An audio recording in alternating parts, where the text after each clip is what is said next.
JEE 2025 question. Mass of wire, radius of wire, and length of wire are given in gram, centimeter, and centimeter. Then find out percentage error in the measurement of density. But density is equal to mass of wire upon volume of wire. So m upon pi r square L, that is the volume of cylinder. So delta rho by rho is equal to delta m by m plus 2 delta r by r plus delta L by L. Now what is delta m here? 0.003.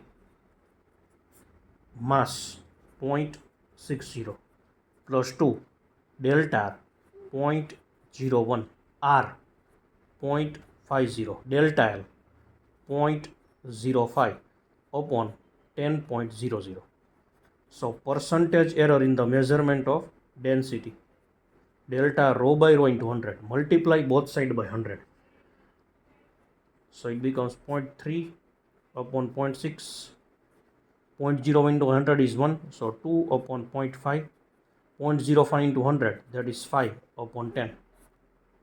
It is in percentage. So 0.5 plus 4 plus 0.5.